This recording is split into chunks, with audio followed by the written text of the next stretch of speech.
بسم الله الرحمن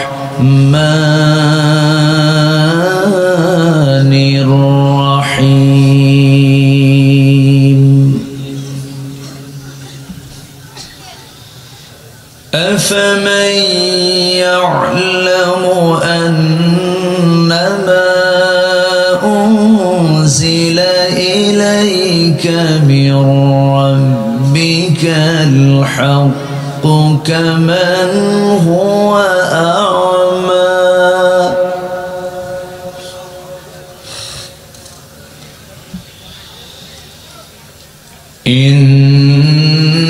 إنما يتذكر أولو الألباب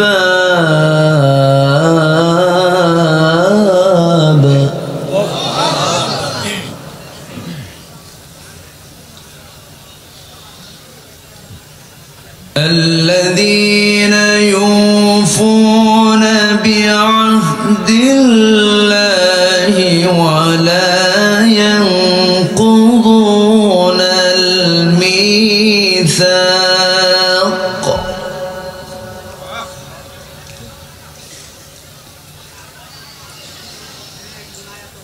والذين يصلون ما أمر الله به أن يوصل ويخشون ربهم ويخافون سوء الحساب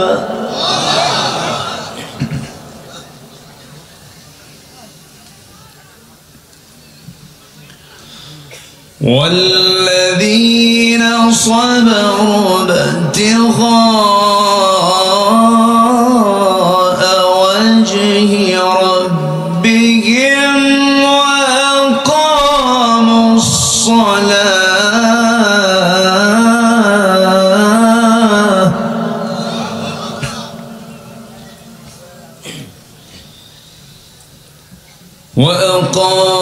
الصلاة وأنفقوا مما رزقناهم سرا وعلانية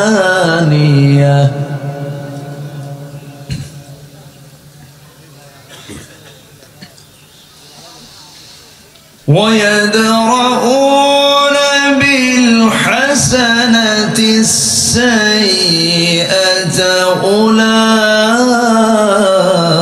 أولئك لهم عقبى الدار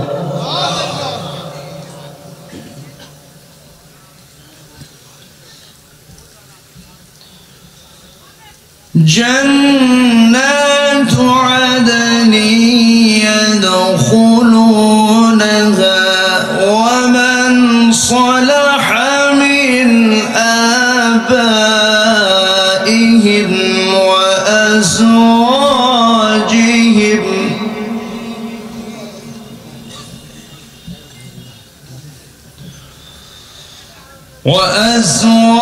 وأزواجهم وذريتهم والملائكة يدخلون عليهم من كل باب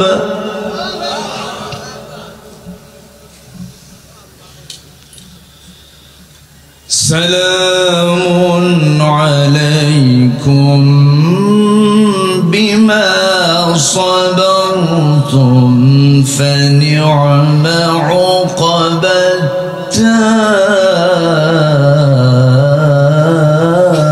الدار الله أكبر بسم الله الرحمن الرحيم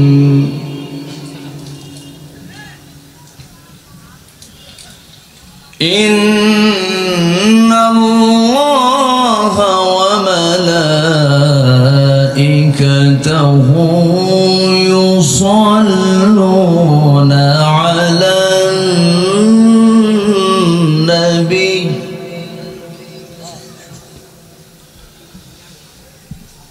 ইয়া আইয়ুহাল্লাযীনা আমানু সাল্লু আলাইহি ওয়া সাল্লিমু তাসলিমা আল্লাহুম্মা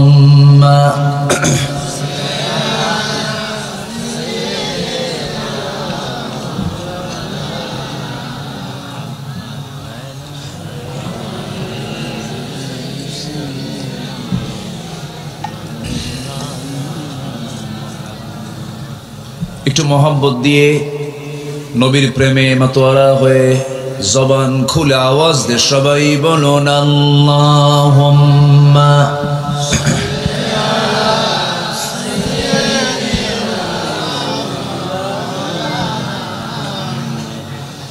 ওয়া আলা আলি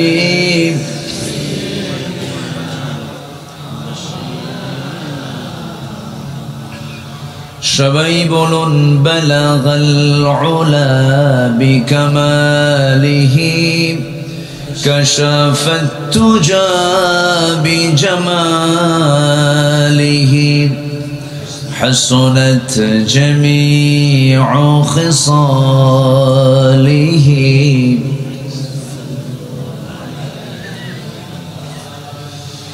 ফোনাই ফুল তো बुलबुल का तरन्नुम भी न हो चमने दहर में कलियों का तबस्सुम भी न हो बलगल उला बिकमालिही कशाफत तुजा बिजमालिही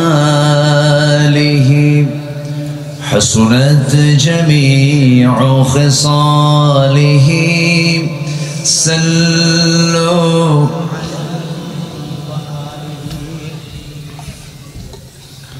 আমি কোরআনের সুর মাঝে শুনেছি যে নাম আজানের সুর মাঝেও শুনেছি সে নাম ও নাম শুনেছি আমি আমার হৃদয় হে রাসূল নবীজি তোমায় হে রাসূল নবীজি তোমায় সবাই বলি সাল্লাল্লাহু আলাইহি ওয়াসাল্লাম।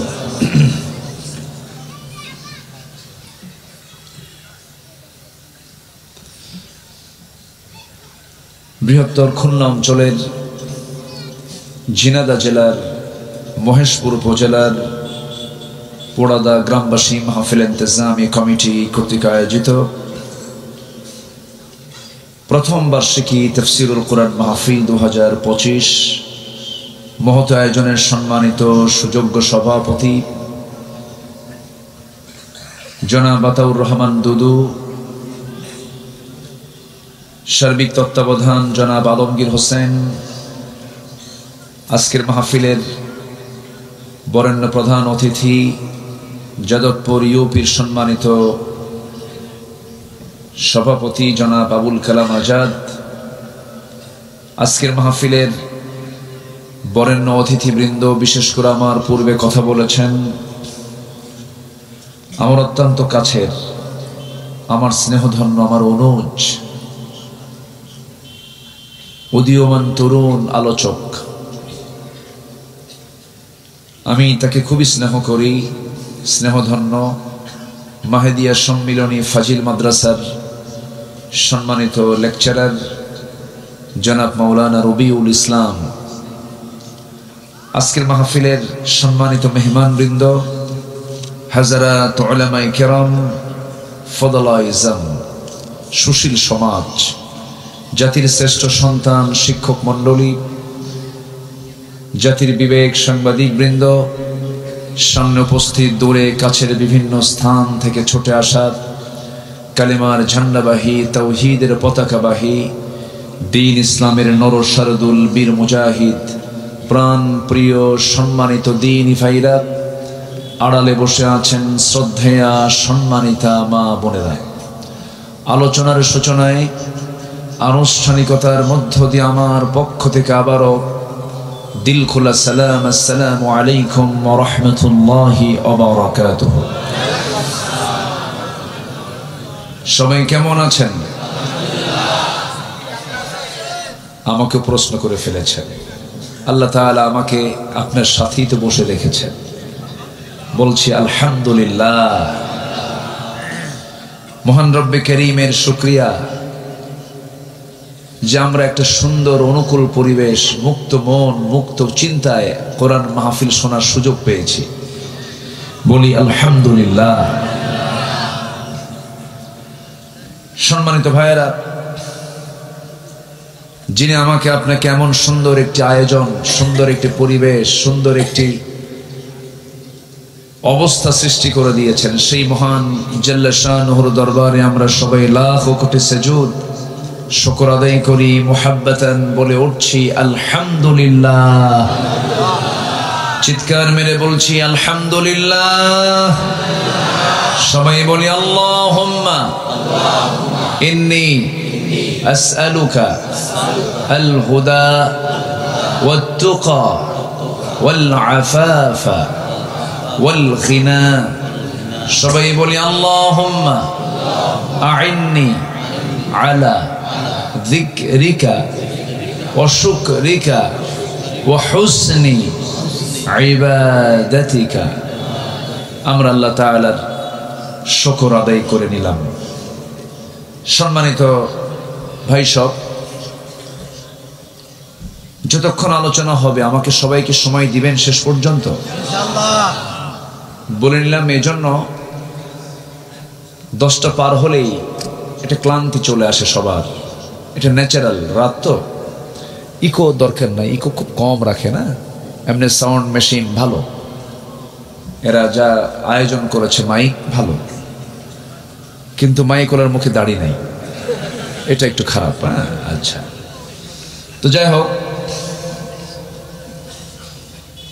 আমি এই জন্য বললাম আমাদের মাহফিলের, দেশের মাহফিলগুলো টাইম সিলেকশনের কারণে, টাইম সিলেকশনটা এলোমেলো হওয়ার কারণে ম্যাক্সিমাম মাহফিলগুলো তার প্রাণ হারিয়ে ফেলে।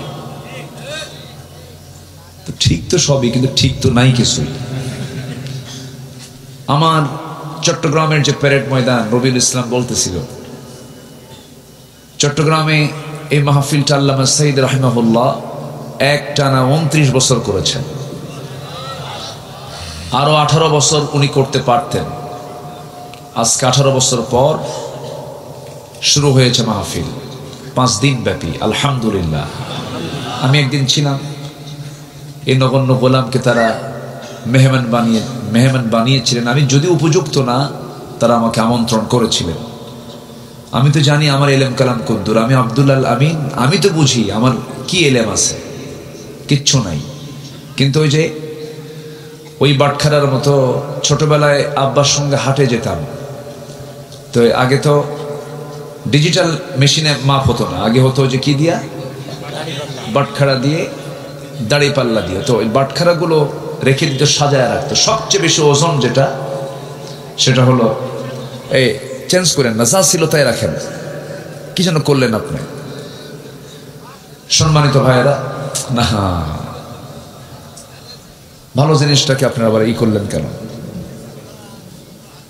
তো যেটা সবচাইতে বেশি ওজনের, সেটা নিচে থাকে। ধরেন 5 কেজি, এরপরে 2 কেজি, 2000 গ্রাম, 1000 গ্রাম, 500 গ্রাম, 250 গ্রাম, 200 গ্রাম, 100 গ্রাম, 50 গ্রাম, সর্বশেষ হলো 25 গ্রাম। তো ওটা থাকে সবার উপর, আমি হলাম সেই 25 গ্রাম। কিন্তু উপরে রাখে তো মানুষ, কিন্তু ওজন নাই। এলেম কালাম তেমন কিছু নাই, মানুষ উপরে রাখে। তো যাই হোক, ওই মাহফিলটা 10টার মধ্যে মাহফিল শেষ হয়ে যায়।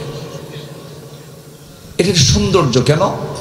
মানুষ যা শোনে মনে রাখতে পারে, এবং আলোচক যা বলে এটাও সুন্দর করে উনি বলতে পারেন। কিন্তু আমার দেশের ম্যাক্সিমাম মাহফিলগুলো মূল বক্তা তুলতে সময় লেগে যায় মাত্র 11টা।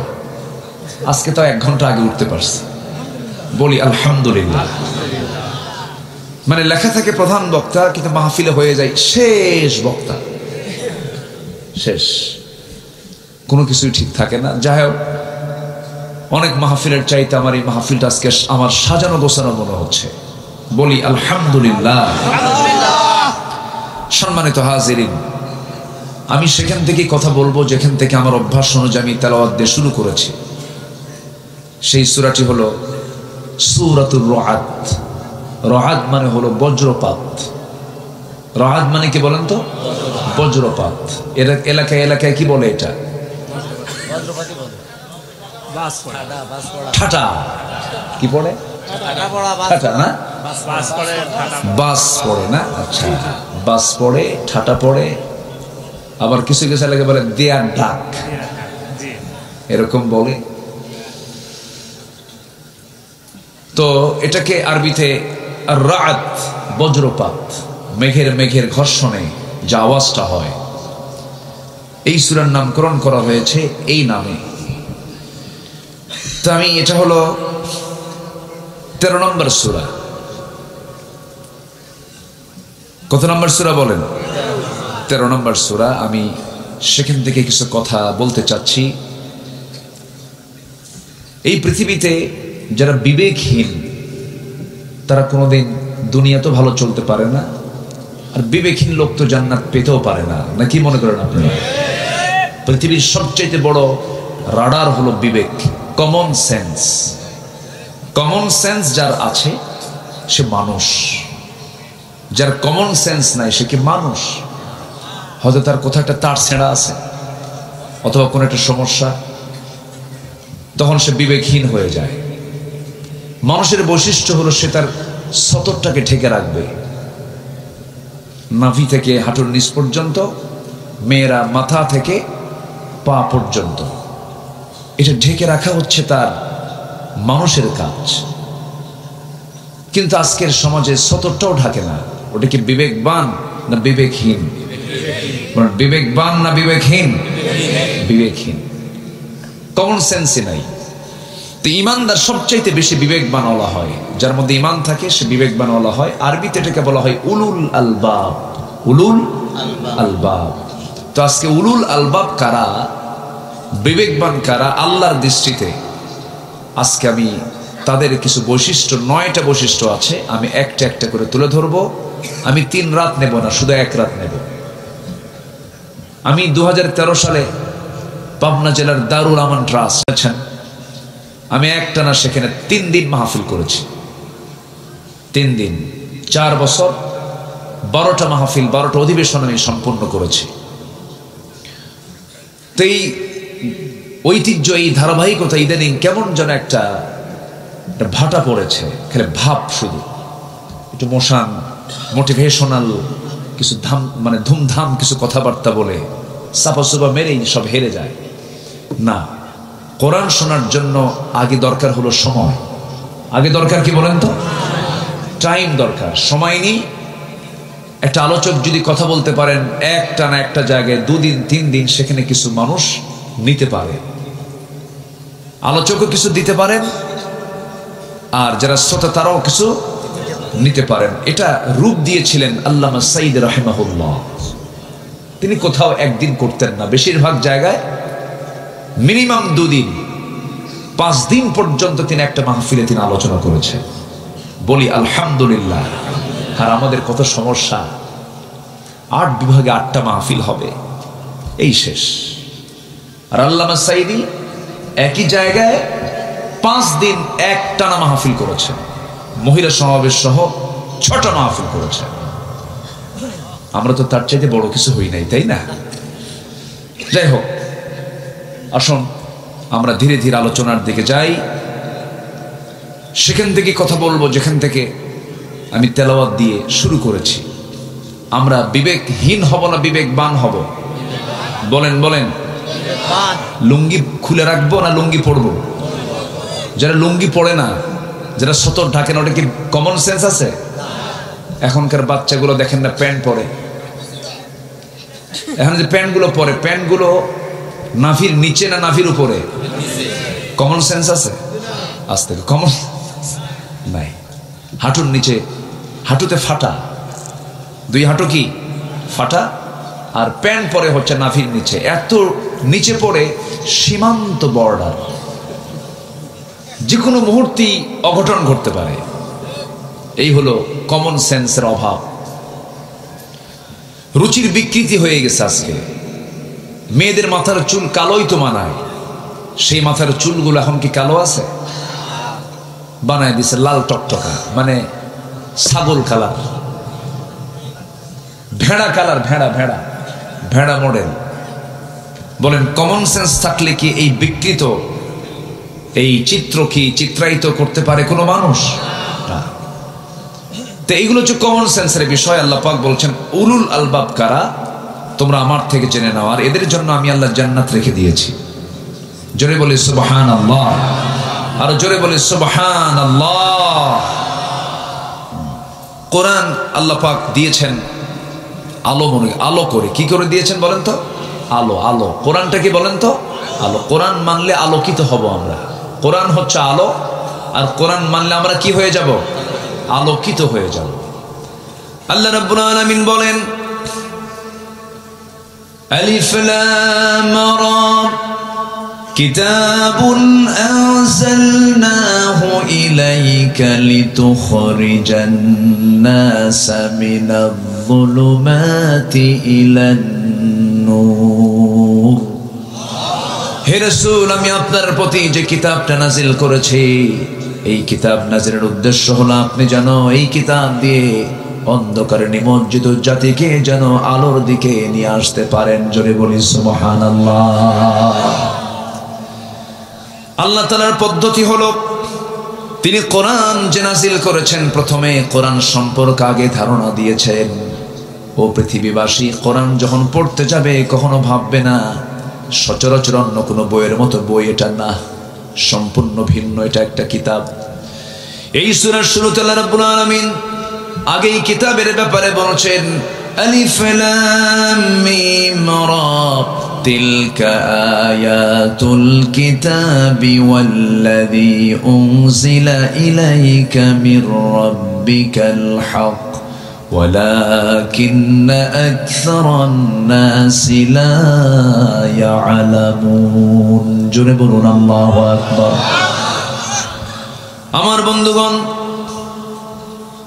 এমন একটা গ্রন্থ এটা, কি চান আপনি এর মধ্যে সব পেয়ে যাবেন, কোনো কিছু অভাব নাই। পৃথিবীর যত জ্ঞান আছে সমস্ত জ্ঞানের মূল সেন্টার হলো এই কিতাব। এখান থেকে সমস্ত জ্ঞানের বিভাগ, ডিপার্টমেন্ট এসেছে। এটা হচ্ছে মাদার, এটা হচ্ছে বীজ। এটা কি বীজ? এটা হচ্ছে মূল জায়গা। এখান থেকে শাখা প্রশাখা এসেছে।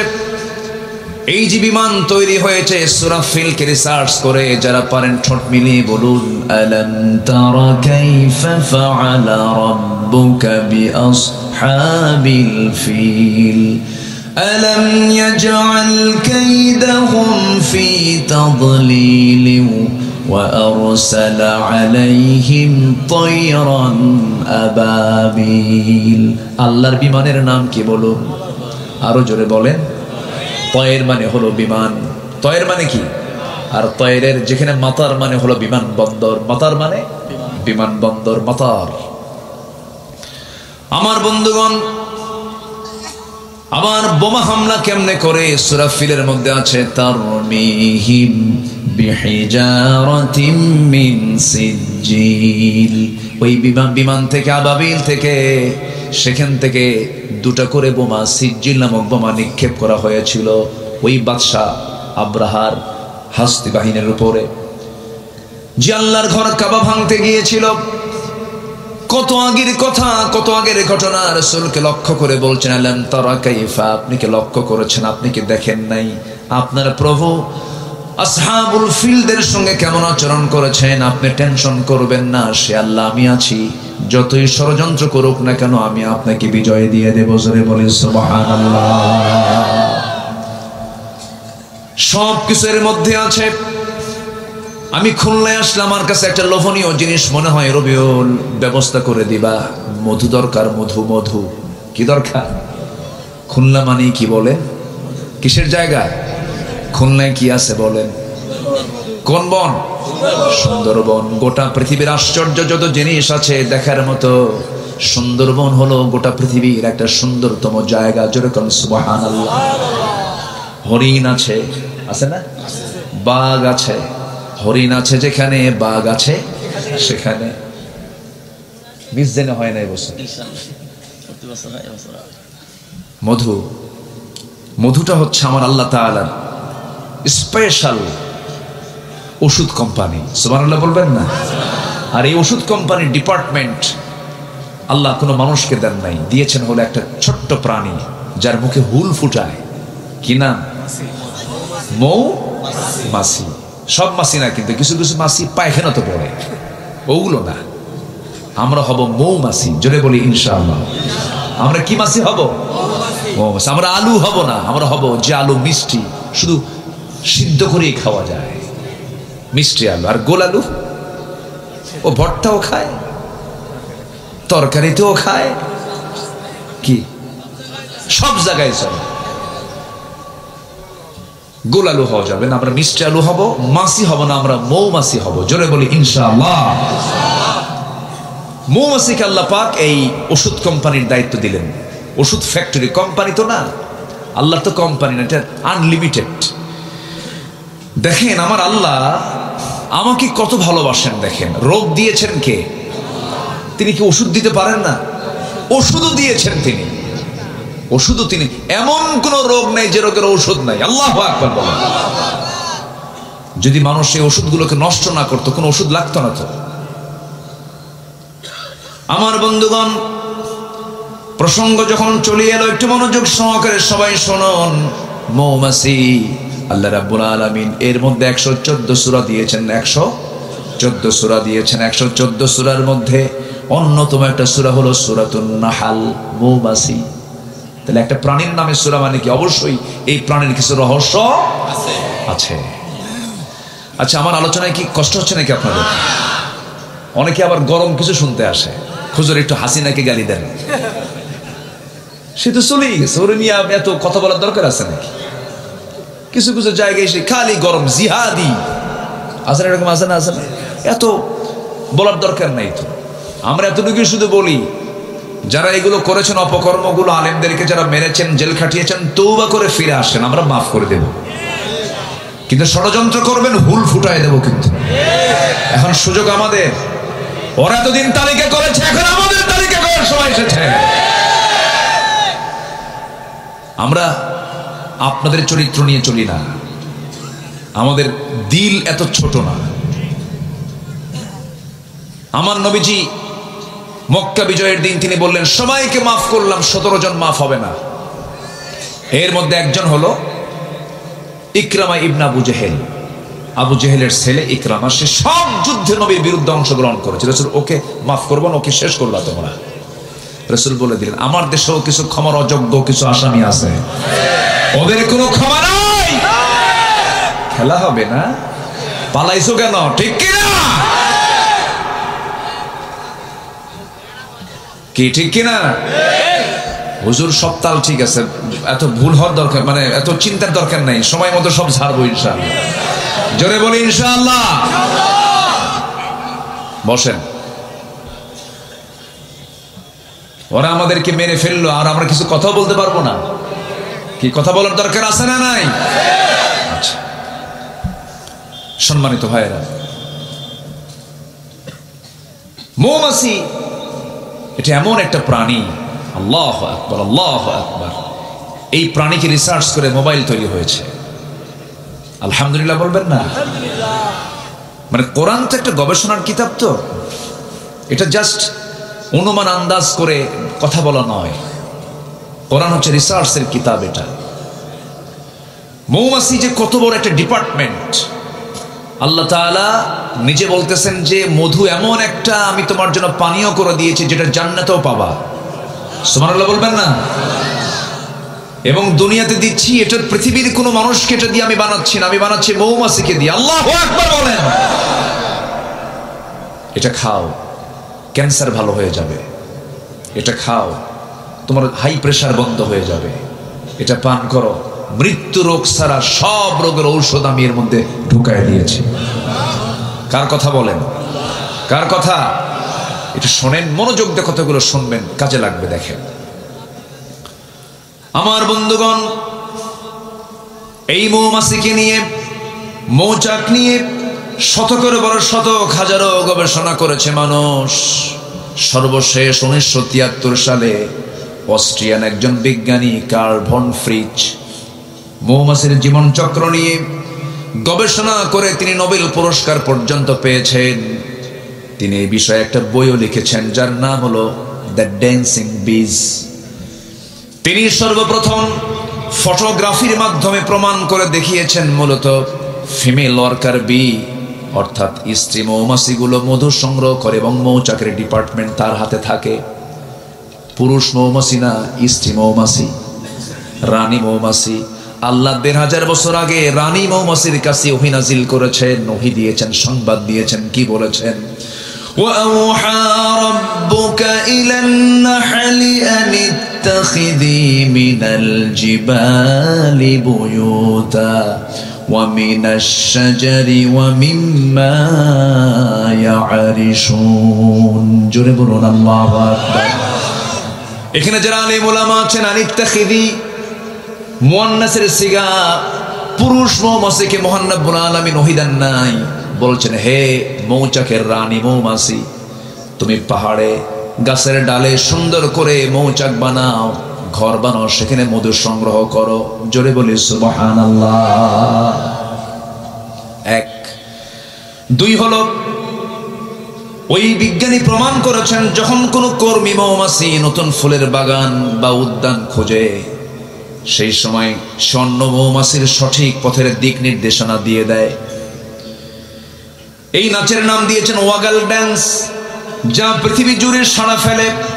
অথচ এই তথ্য কোরআনের কাছে অনেক পুরাতন। কোরআন অনেক আগেই বলে দিয়েছে একটা মৌমাছি যে সবাইকে ওয়ার্নিং দিয়ে দেয়, এখান থেকে মোবাইল আবিষ্কার হয়েছে। সুবহানাল্লাহ বলবেন না? আল্লাহ রাব্বুল আলামিন বলেন, সুম্মা কুলি মিন কুল্লিস সামারাতি ফাসলুকি সুবুলা রাব্বিকা যুলুলা। জোরে বলুন আল্লাহু আকবার। তুমি প্রত্যেক ফল থেকে আহার করো, তুমি তোমার রবের কাছে সহজ পথে চলো। তোমার রব যেদিকে পথ চলতে বলেছেন সেই পথেই তুমি চলো। আল্লাহু আকবার। নাম্বার 3 হলো, এখানে শেষ নয়, বর্তমান সময়ে বিজ্ঞানীরা নিখুঁতভাবে গবেষণা করে প্রমাণ করেছেন আসলে মধু বের হয় মৌমাছির পেট থেকে। মৌমাছি মধুটাকে যে সংগ্রহ করে আনে, পেটের মধ্যে তুলে আনে, এই পেট থেকে মধু বের করে মৌচাকে এই মৌমাছি ঢুকায় রাখে। জোরে বলি সুবহানাল্লাহ। তাহলে মৌমাছির পেট থেকে মধু বের হয়। আল্লাহ রাব্বুল আলামিন এই কথাটা 1500 বছর আগে বলেছেন।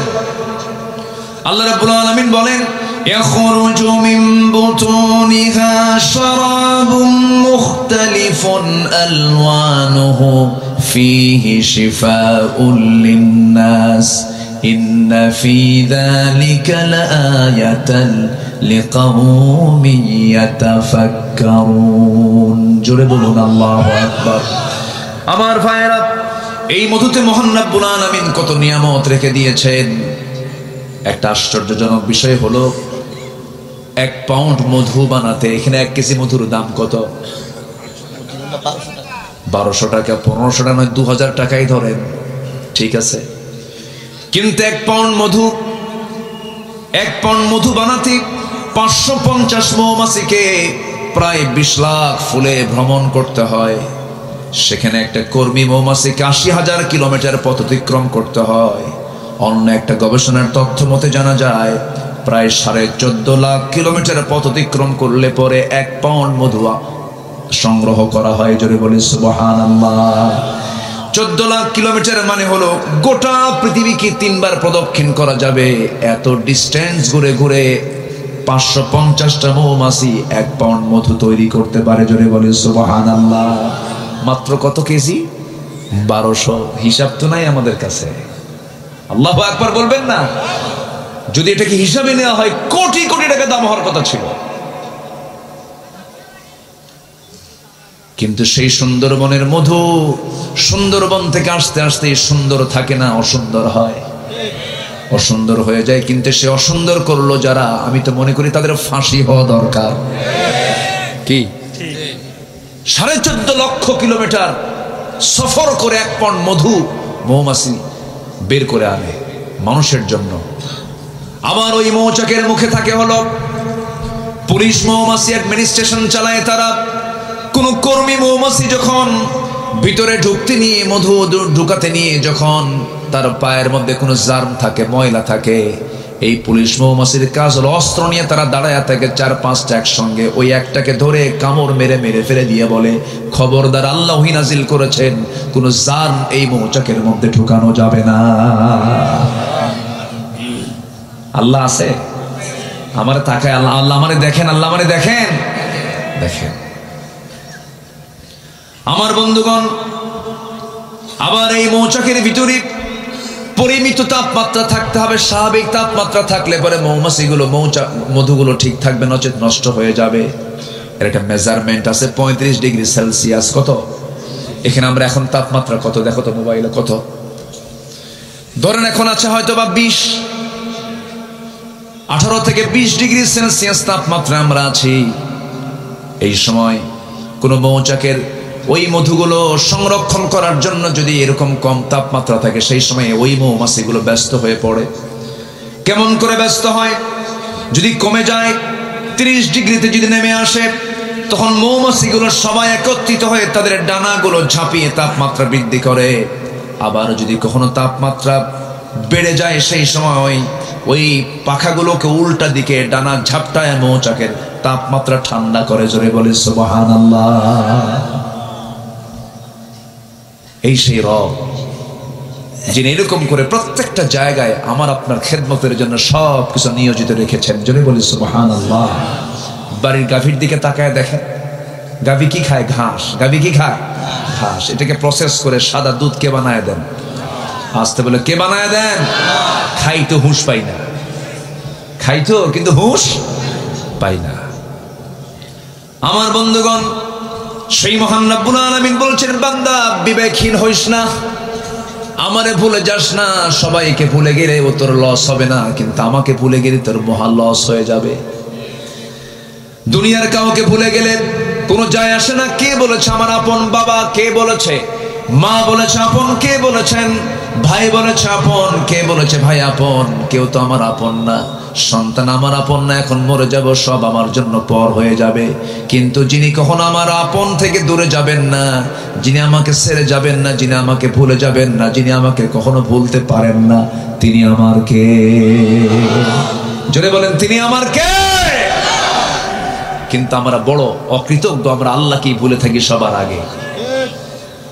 আল্লাহকে ভুলে থাকি বলে ওজনে কম দিই, আল্লাহকে ভুলে থাকি বলি আমরা আইল ঠেলাঠেলি করি, আল্লাহকে ভুলে থাকি বলে আমরা বাজে কথা বলি, আল্লাহকে ভুলে থাকি বলে আমরা বেফাস কথাবার্তা বলি, আমরা আল্লাহকে ভুলে যাই বলি আমরা ওয়াদা ভঙ্গ করি, আল্লাহকে ভুলে যাই বলি আমরা হারাম কাজে নিজেকে জড়িয়ে ফেলি। কিন্তু আমার বন্ধুগণ, কারো চোখ ফাঁকি দিতে পারলেও কিন্তু একজনের চোখ ফাঁকি দেওয়া যায় না, তিনি আমার কে? আল্লাহ রাব্বুল আলামিন বলেন, ও বান্দা, তুমি আমাকে ভুলবা কেমনে, আমাকে ফাঁকি দিবা কেমনে?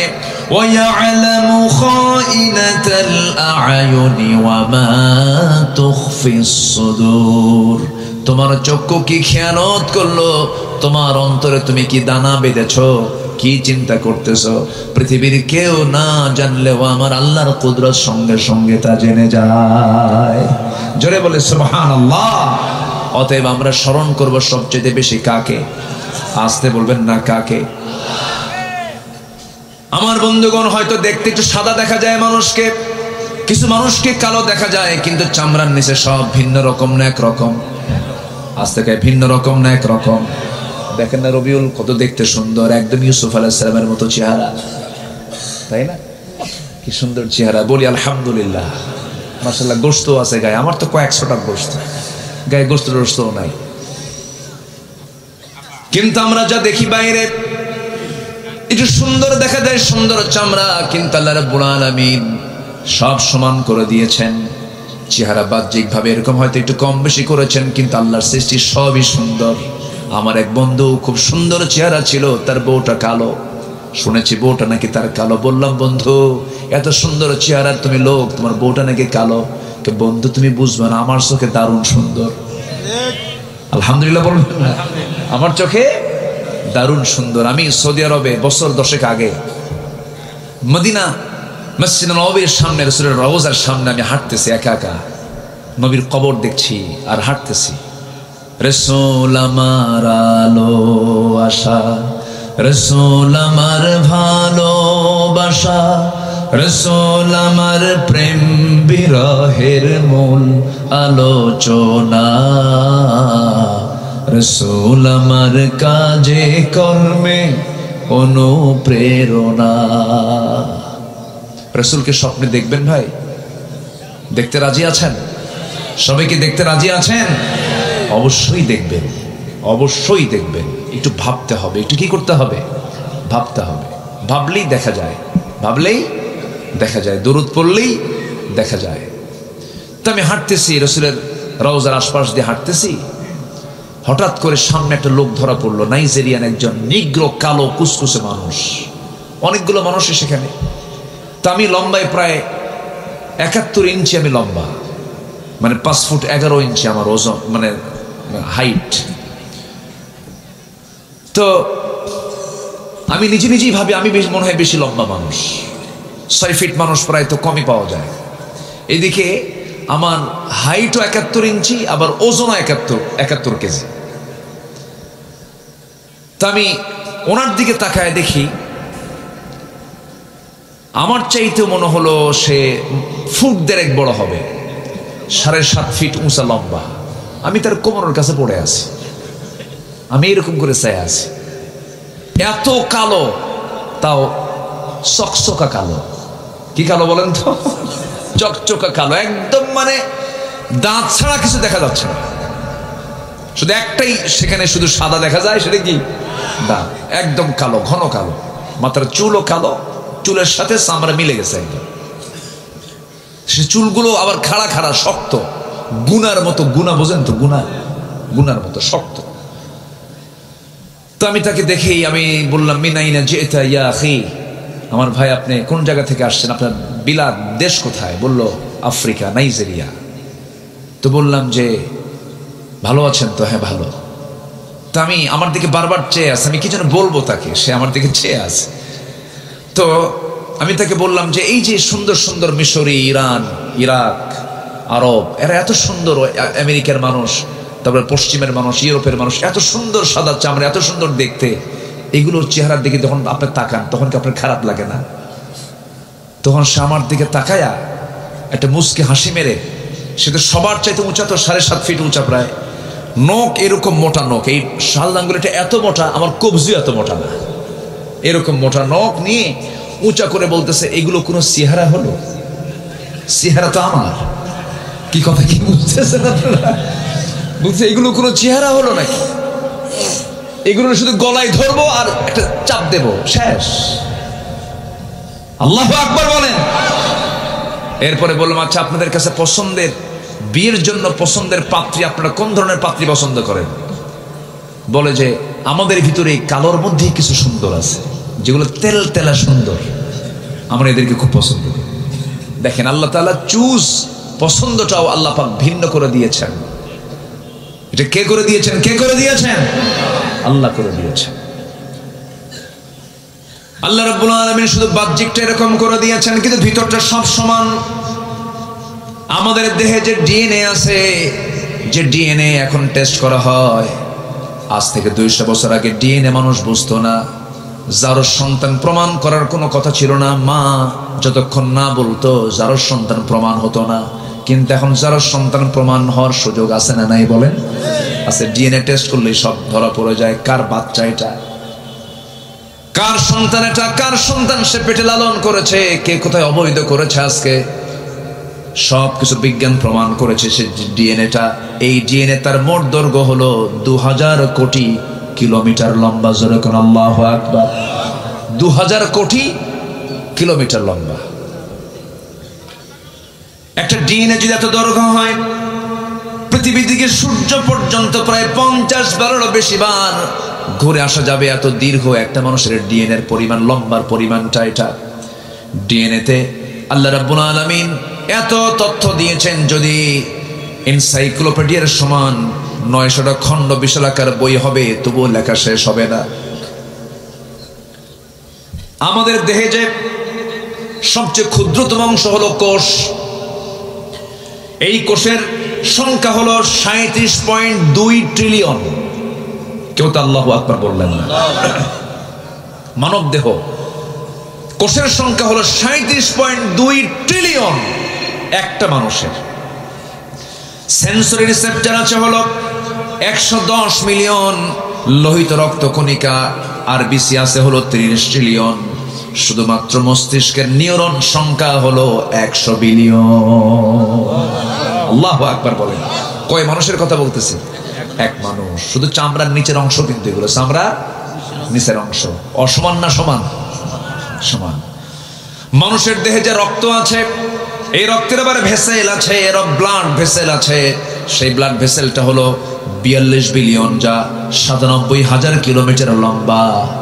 মাত্র 3 হাত 3 ফিট তার দিয়া ইয়ারফোন, সেই ইয়ারফোনের তারের ইয়ারফোন যদি পকেটে রেখে দেন, কিছুক্ষণ পর কয়েকটা প্যাঁচ লাগে। অথচ আল্লাহ রাব্বুল আলামিন একটা দেহের মধ্যে 97,000 কিলোমিটার লম্বা ব্লাড ভেসেল রেখে দিয়েছেন। কোনোদিন সেই ভেসেলের মধ্যে কোনো প্যাঁচ লাগলো না। জোরে বলি সুবহানাল্লাহ। কে করেছেন? আসতে বলবেন না, কে করেছেন বলেন?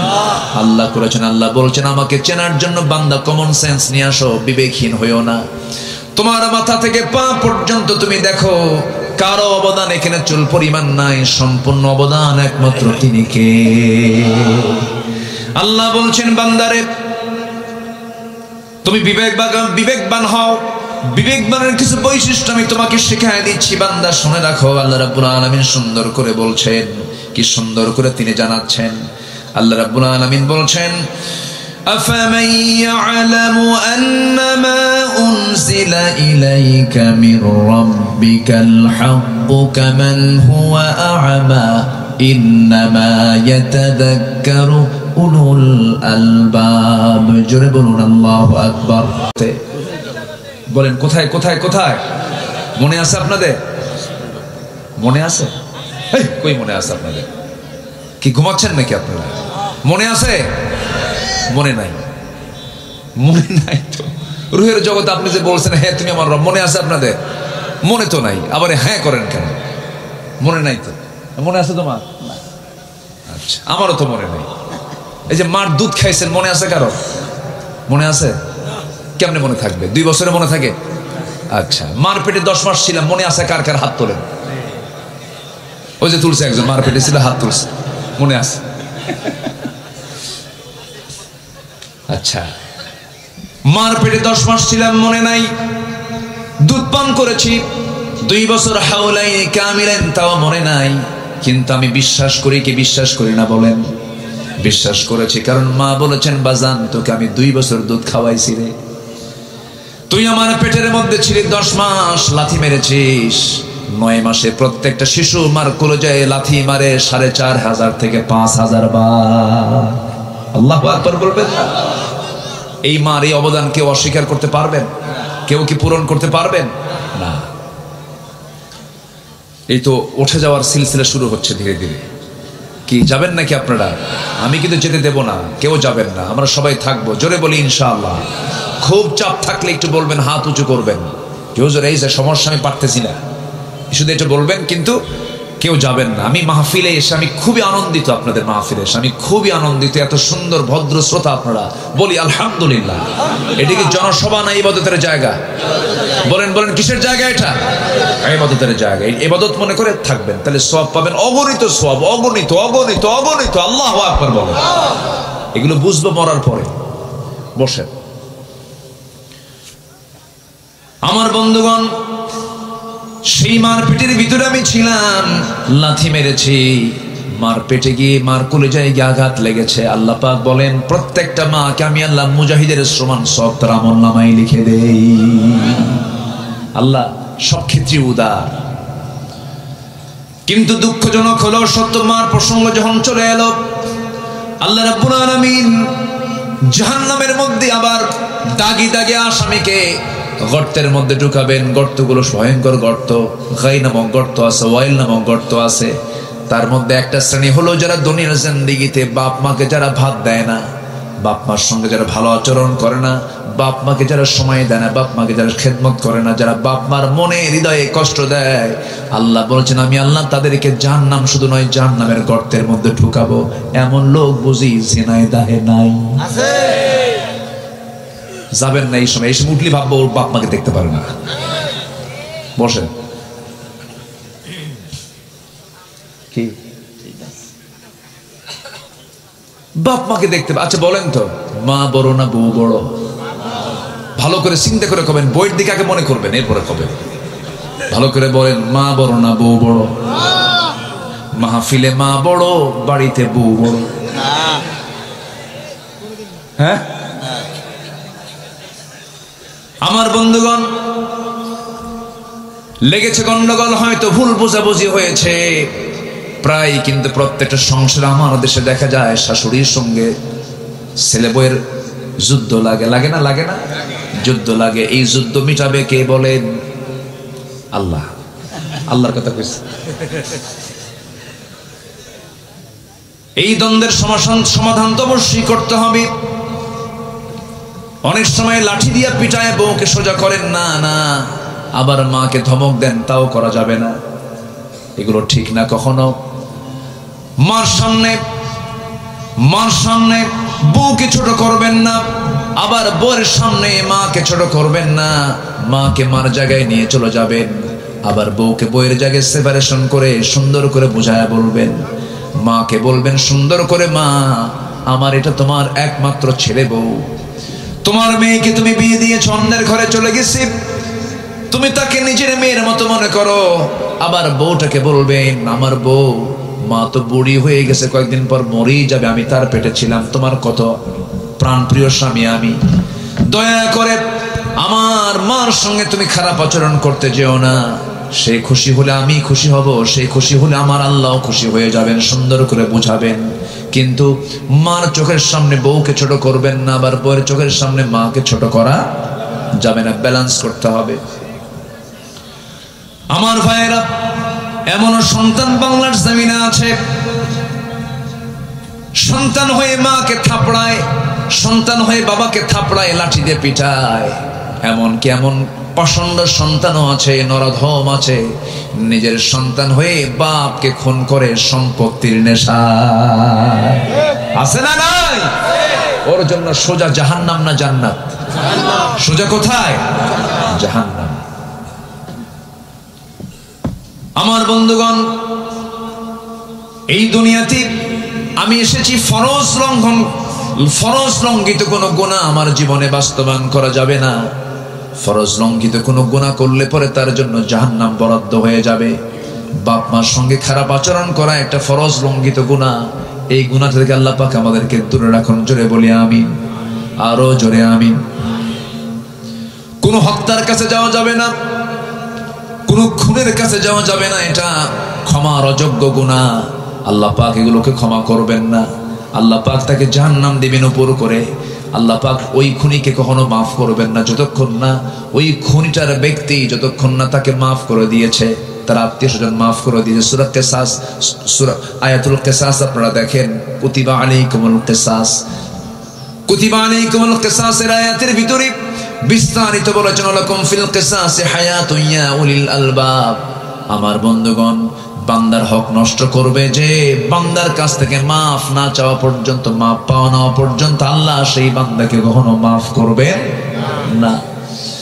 আমার ভাইয়েরা, আমরা আল্লাহর কাছ থেকে ওয়াদা করে এসেছি, হ্যাঁ তুমি আমার রব, আলাস্তু বিরাব্বিকুম ক্বালু বালা।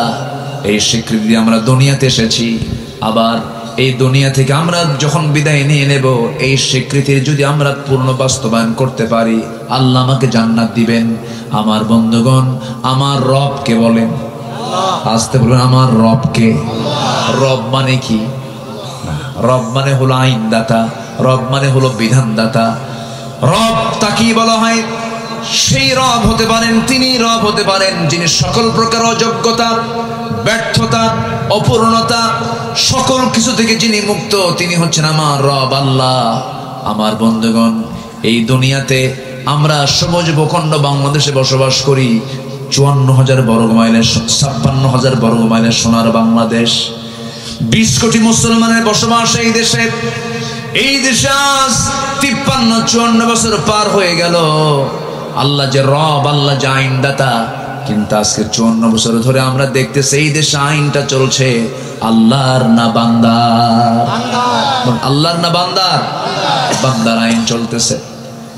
কিন্তু রবটাকে, রবটাকে, আমার রবকে।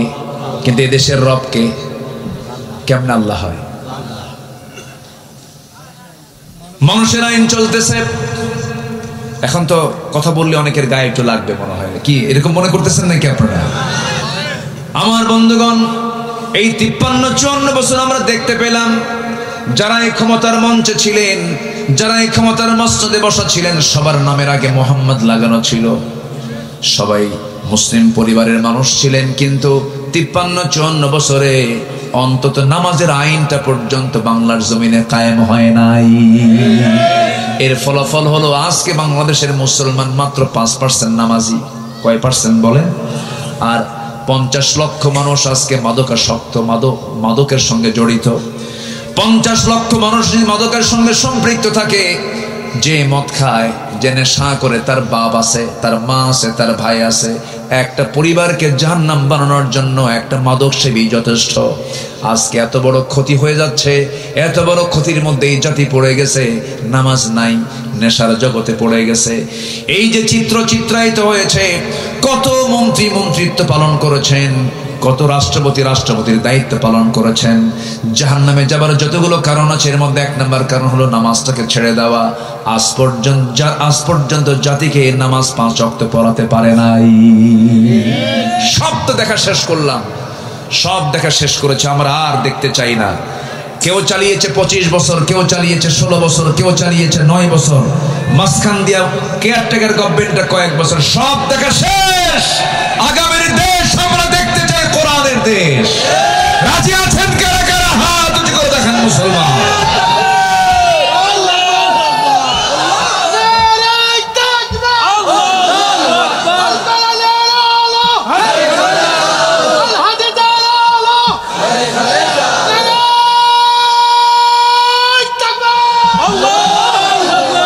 আল্লাহ কবুল করুন, জোরে বলি আমিন। একটু পিছনে বসেন, হ্যাঁ, জোরে বলি আল্লাহুম্মা আমিন। তাহলে আগে, সবার আগে আমরা কার ওয়াদা পূরণ করব? আসতে বলবেন না, কার ওয়াদা পূরণ করব? আল্লাহ বলেছেন, তুমি কি, আমি কি তোমার রব নই? আলাস্তু বিরাব্বিকুম, আমি বলেছি ক্বালু বালা, হ্যাঁ তুমি আমার রব। কিন্তু আজান শুনলে মসজিদে যাই না কেন? কি কথা কি বুঝতেছেন? সবাই কি নামাজ পড়তে রাজি আছেন? সবাই কি নামাজ পড়তে রাজি আছেন? কয় ওয়াক্ত নামাজ? কয় ওয়াক্ত নামাজ? এটা হাত তুলে দেখানো যাবে কি? জোরে বলি ইয়া আল্লাহ, আরো জোরে ইয়া আল্লাহ। আমাদেরকে 5 ওয়াক্ত সালাত আদায় করার তৌফিক তুমি আল্লাহ দিয়া দাও। জোরে বলি আমিন, আরো জোরে আমিন। হাত নামান। বউ যদি নামাজ না পড়ে কি করবেন? বউ যদি নামাজ না পড়ে কি করবেন? দাওয়াত দিও কাম হয় না, তাও পড়ে না, কি করবেন? আরেকজন কয় মার্ডার করবো, মার্ডার। এ তো লক্ষণ খুব খারাপ দেখতেছে। মাহফিলে মা বোন আছে না নাই? আছে।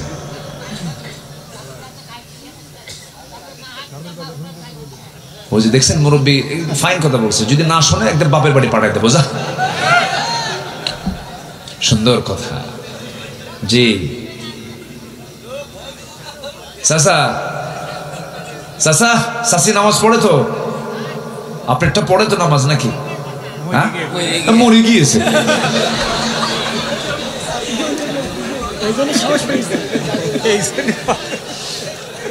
বউকে মারা কি এত সহজ? বউকে মারা সহজ না। যারা কইছে মারতে হবে, মার্ডার করতে হবে, ওরা বিয়ে করে নাই। বউ মারা এত সহজ না। বউ মারতে যাবেন আপনি? বউ তো বিশাল, ও তো মানে বউ তো একটা দারোগা। রাস্তায় চলছেন বউকে সাথে নিয়ে, যদি আপনার নজর যদি কোনো মহিলার দিকে যায় আর ও যদি টের পায় একবার আপনি চেয়েছিলেন কয়েক সেকেন্ড, জাহান্নাম শুরু হবে, জাহান্নাম। সারাদিন কিছু কমে না। সন্ধ্যার সময় যখন ডাক দিবেন, সুইটি ঝর্ণা এক গ্লাস পানি আনো তো, খাও তোমার সুইটি। কি তুমি চায় থাকো আরেক দিকে, তুমি আমারে ডাকো না, আগে নজর ঠিক করো। কি ঠিক আছে কিনা বলে? হ্যাঁ, বউ মারা এত সহজ না। বউ তো মারার বিষয় না, বউ হচ্ছে আদরের বিষয়। কে বলেছে বউ নামাজ পড়বেন? অবশ্যই নামাজ পড়বে, আদর দিবেন, সুন্দর করে শিখাবেন, বুঝাবেন, বলবেন একই ছাদের নিচে দুনিয়াতে থাকলাম, আমরা একই ছাদে জান্নাতেও থাকতে চাই। সুন্দর করে বুঝাবেন, এটা কাঁদবেন, এটা নামাজে দাঁড়াবেন, কবরের কথা মনে করে দিবেন। আমার নবীজির প্রথম দাওয়াত ছিল আম্মা জান খাদিজার কাছে। জোরে বলে সুবহানাল্লাহ। প্রথম দাওয়াত দেব আমরা কোথায় বলেন? বাড়িতে, স্ত্রীর কাছে আগে দাওয়াত দেব। কে বলেছে বউ শুনবে না কথা? যদি নামাজ না পড়ে সুন্দর করে বুঝায় বলবেন, চারটা কারণে স্বামী তার স্ত্রীকে শাসন করতে পারবেন, তবে এই শাসন কিন্তু সেই শাসন না। আমার মায়েরা, ভয় পাওয়ার কোনো কারণ নাই। চারটা কারণে আপনি স্বামী তার স্ত্রীকে শাসন করবেন। নাম্বার 1, যদি নামাজ না পড়ে। নাম্বার 2 হলো যদি রোজা না রাখে। নাম্বার 3 হলো স্বামীর বৈধ আনুগত্য যদি না করে। বৈধ আনুগত্য এই জন্য বললাম, ফেরাউন মার্কা স্বামীও কিন্তু আছে জমিনে। আসতে বলবেন না, আছে না নাই? ফেরাউন মার্কা স্বামী হলে পরে ওই স্বামীর আনুগত্য করা যাবে না, বরঞ্চ সেই সময় ওই মহিলার জন্য আসিয়ার মতো ভূমিকা পালন করতে হবে। আসিয়া স্বামীর মহাব্বতে নয়, আল্লাহর মহাব্বতে জীবন দিয়েছেন। স্বামীর অবৈধ আনুগত্যের কাছে তিনি কখনো মাথা নত করেন নাই। দুনিয়া থেকে বিদায় নিয়েছেন। আমার মায়েরা শোনেন কথাগুলো। অনেক মা বোন আজকের মাহফিলে আসছেন, মাদেরকে বলবো, আপনার মডেল হবেন আসিয়া, আপনার মডেল হবেন মারিয়াম, আপনার মডেল হবেন খাদিজা, আপনার মডেল হবেন আম্মা জান আয়েশা সিদ্দিকা রাদিয়াল্লাহু তাআলা আনহা। এদেরকে ফলো করবেন, এদের আদর্শকে লালন করবেন, ফাতিমার আদর্শকে লালন করবেন। ফাতিমা দুনিয়া থেকে বিদায় নেবেন, স্বামীকে ডাক দিয়ে বলছেন, স্বামী আমার দুনিয়া থেকে বিদায় নেব, মনে হয় আমার জানাজা যেন দিনের বেলা না দিয়া রাতের বেলা যেন জানাজা দেওয়া হয়। দিনের বেলা জানাজা দিলে পরে লক্ষ লক্ষ মানুষের সমাগম হয়ে যাবে, আমার পর্দার খেলাফ হয়ে যাবে। আমি চাই না আমার মৃত্যুর পর আমার লাশ সবার সামনে রাখা হোক। আমি কতটুকু লম্বা, কতটুকু মোটা চিকন, এটা মানুষ অনুমান করবে, আমার পর্দার খেলাফ হয়ে যাবে। রাতের বেলা কয়েকজনকে ডাক দিয়ে আমার জানাজার কাফন দাফন করে দিবেন। ফাতিমা দুনিয়া থেকে বিদায় নিলেন আমার নবীর ইন্তেকালের মাত্র 6 মাস পরে। অল্প বয়সে তিনি দুনিয়া থেকে বিদায় নিয়েছেন। এর মূল কারণ ছিল শিবে আবু তালেবের না খায়া খায়া পেটের নাড়িগুলো শুকে গিয়েছিল, দুরারোগ্য রোগে আক্রান্ত হয়ে পড়েছিলেন। ফাতিমা যখন দুনিয়া থেকে বিদায় নিলেন, আবু যার গফারি একজন পাগল সাহাবী, নবীর প্রেমের পাগল সাহাবী, নবীর পরিবারের পাগল সাহাবী। আবু যার গফারি রাতের বেলা স্বপ্নের মধ্যে দেখতে পেলেন নবীজি তাকে বলছেন, আবু যর, আমার কলিজার টুকরা ফাতিমা নাই, ফাতিমার জন্য সুন্দর করে তার কবরের ব্যবস্থা করো, জানাজার আয়োজন করো। রাতের বেলা কেউ জানে না। আবু যার গফারি রাদিয়াল্লাহু তাআলা আনহু আলী রাদিয়াল্লাহু আনহুর বাড়িতে এসে দরজায় কড়া নেড়ে বলছেন, ভাই আলী দরজা খোলো, তুমি আমাকে সংবাদ দাও নাই, কিন্তু রাসূল আমাকে সংবাদ দিয়ে জানিয়ে দিয়েছেন ফাতিমার দুনিয়াতে নাই। রাসূল জানিয়ে দিয়েছেন আমি যাচ্ছি কবর খনন করতে। তুমি সব আয়োজন সম্পন্ন করো। কবর খনন করতে গেছেন, বেশি জন না, কয়েকজনকে জানানো হয়েছে রাতের বেলায় কাফন দাফন হয়ে যাবে। জানাজা পড়াচ্ছেন সাইয়েদনা আলী, স্বামী তারা জানাজা পড়াচ্ছেন। ওইদিকে কবর খনন করতে গেছেন আবু যার গিফারি, কবরকে লক্ষ্য করে বলছেন, কবর রে, আজকে তোর মধ্যে আমি যাকে রাখতেছি কলিজার টুকরা হাসান হুসাইনের মা, বিশ্বনবীর কলিজার টুকরা ফাতিমা, খাতুনে জান্নাত ফাতিমা, কবরদার কবর তুই এই ব্যক্তিটার সঙ্গে, এই নারীর সঙ্গে কখনো অসম্মানজনক আচরণ করবি না। আবেগ আপ্লুত হয়ে কথাগুলো বলছিলেন। সিরাত গ্রন্থে আসছে এই জাতীয় কথা যখন তিনি বলতেছিলেন, উনি ভাবতেই পারেন না কবর থেকে কোন আওয়াজ আসবে। এই কথা বলে তিনি কাঁদতে কাঁদতে তিনি কবর থেকে উঠতেছেন, ভিতর থেকে একটা আওয়াজ আসলো, আবু যার রে, তুমি এতক্ষণ ধরে যে সমস্ত কথাগুলো বললে এই সমস্ত কথাগুলো কবরে চলবে না, এখানে লাগবে হচ্ছে আমল। কি লাগবে বলেন? আমল লাগবে। আমল যদি ভালো হয়, আমল যদি ভালো হয়, আমল যদি নেক হয়, কোনো সমস্যা নাই, কবর সে শান্তির জান্নাতের ফ্লেভার পেয়ে যাবে। আর আমল যদি খারাপ হয়, পৃথিবীর এক প্রান্তের মাটি অপর প্রান্তে চলে যাবে, অপর প্রান্তের মাটি অপর প্রান্তে চলে গিয়ে রক্ত হাড় মাংসগুলোকে সব মাটির সঙ্গে একাকার করে দেওয়া হবে। এই জায়গায় আমল ছাড়া কোনো কিছু চলে না। আল্লাহু আকবার। আবু যার গিফারি ওই যে তিনি ওই কবর থেকে উঠে দাঁড়িয়ে ওই যে সংসারে বিরাগী হয়ে পড়েছিলেন, জীবনের সংসার জীবনে ফিরতে পারেন নাই, তিনি আল্লাহর জিকির করতে করতে দুনিয়া থেকে বিদায় নিয়ে চলে গেছেন। আমার মায়েরা এজন্য সেই ফাতিমার মতো, সেই খাদিজার মতো, সেই আসিয়ার মতো জীবন যাপন আপনাকে শিখতে হবে, করতে হবে। আসিয়া আলাইহিস সালাতু ওয়াস সালাম দুনিয়া থেকে বিদায় নিচ্ছেন, স্বামী এসে বলতেছে, আসিয়া শুনলাম তুমি নাকি কালেমা পড়েছো। তিনি বলেন, কালেমা আপনি শুনবেন কেন? আপনি দেখেন লা ইলাহা ইল্লাল্লাহ। সঙ্গে সঙ্গে আসিয়ার উপরে বিশাল বড় পরীক্ষার পাথর জমা হয়ে গেল। বলতেছে, আসিয়া তুমি কি জানো এই রাষ্ট্রের রাষ্ট্রপতি আমি, তুমি আমার বিরুদ্ধে ভেটো দেওয়া মানে তোমার জীবনকে শেষ করে দেওয়া।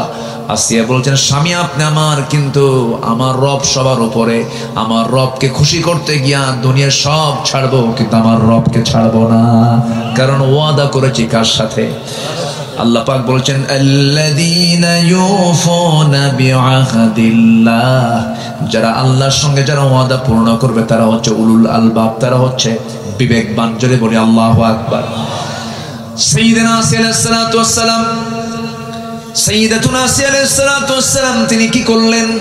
স্বামীকে ডাক দিয়ে বলছেন, স্বামী আমার, দুনিয়া থেকে বিদায় নেব, কিন্তু বাতিলদের সঙ্গে আমি আপোষ করব না।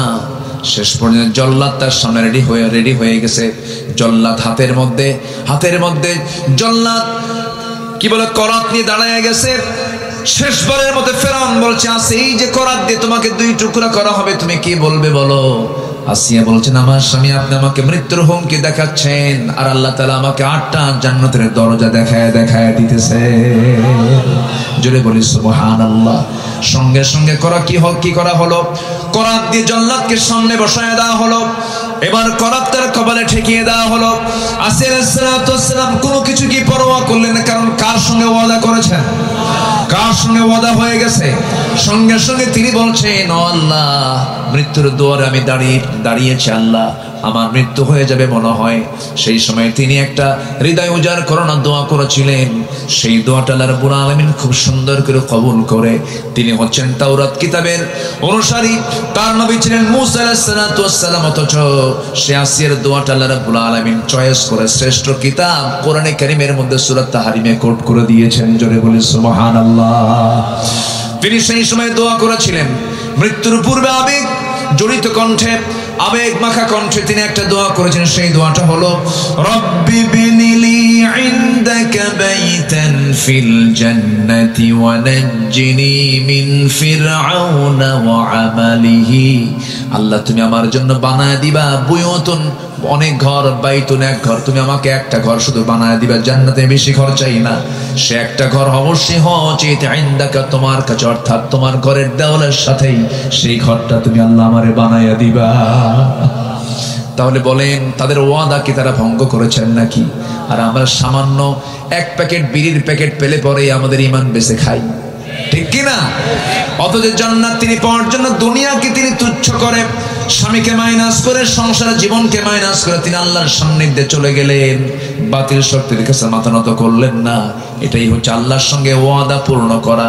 নাম্বার 2 হলো সাধারণ যে অঙ্গীকারগুলো আছে, সে অঙ্গীকার যারা নষ্ট করবে তারা আল্লাহর বিবেকহীন বান্দা হয়ে যাবে। বিবেকবান বান্দা কখনো ওয়াদা ভঙ্গ করতে পারে না।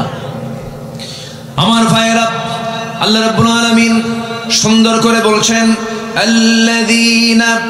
আল্লাযীনা ইউফুনা বিআহদিল্লাহি ওয়া লা ইয়ানকুদুনাল মিসাক।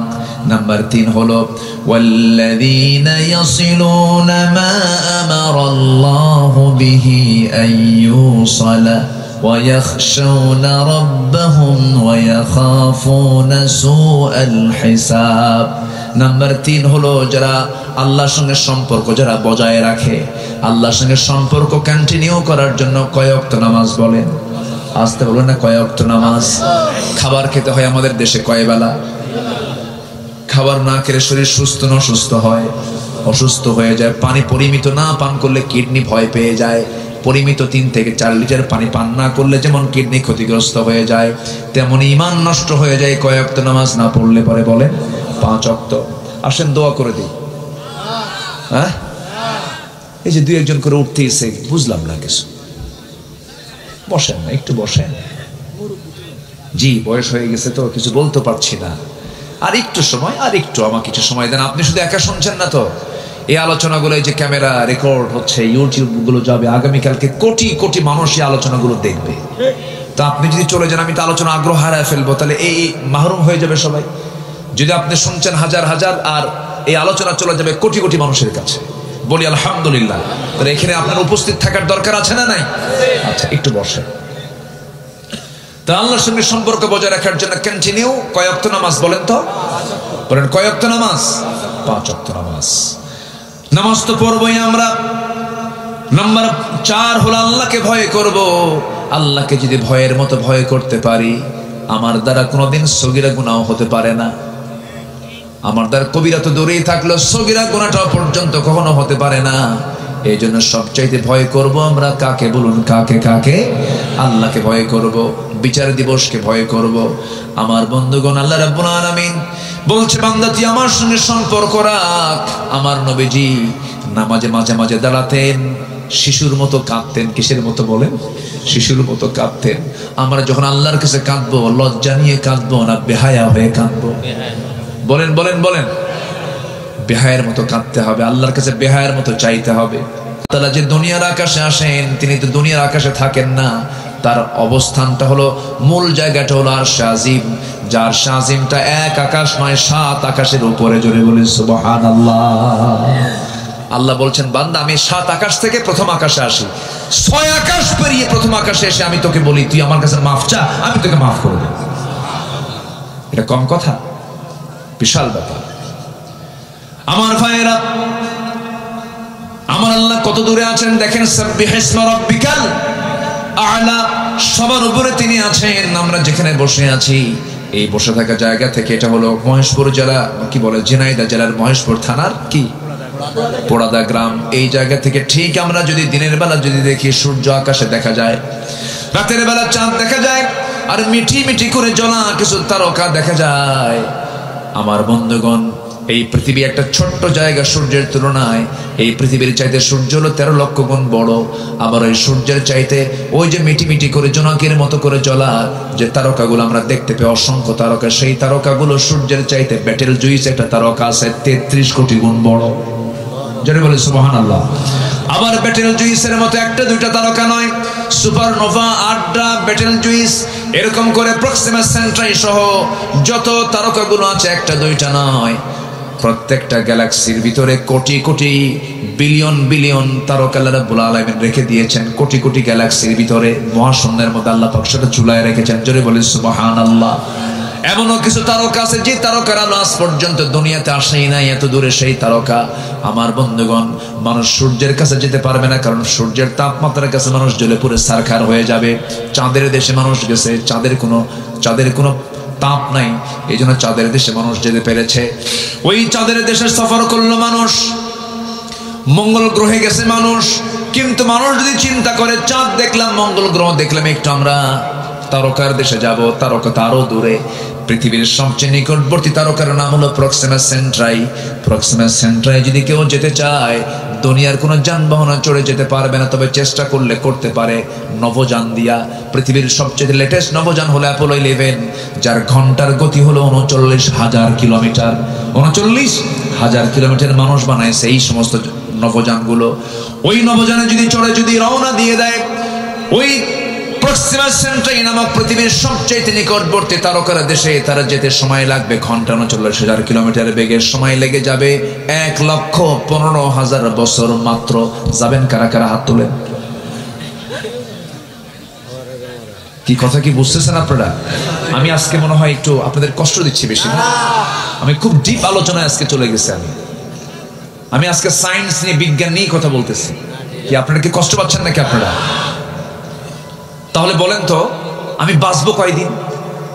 60 থেকে 70-80 বছর। আর 39,000 কিলোমিটার বেগে ওই তারকার দেশ, পৃথিবীর সবচেয়ে নিকটবর্তী তারকার দেশে যেতে সময় লাগতেছে 1,14,000 বছর। আল্লাহু আকবার বলেন।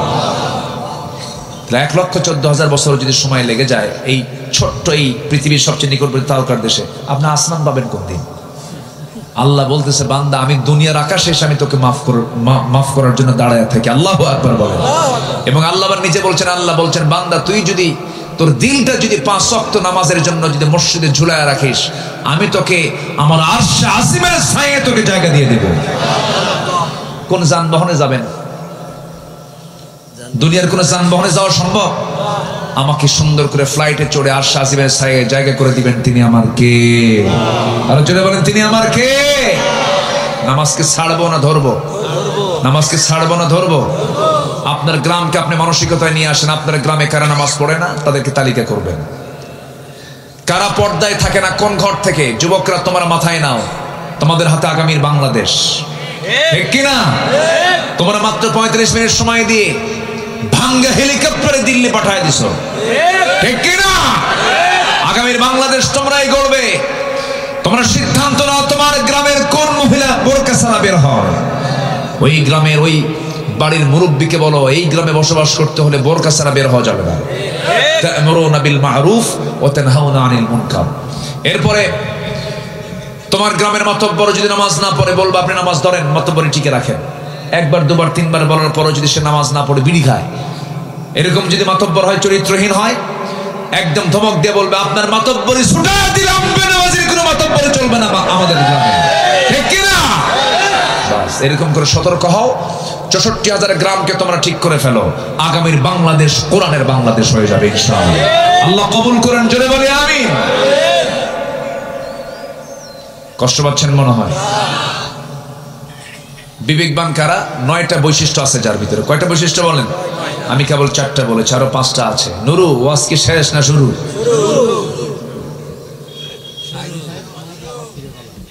জি বলি বলি আলহামদুলিল্লাহ, জোরে বলি আলহামদুলিল্লাহ।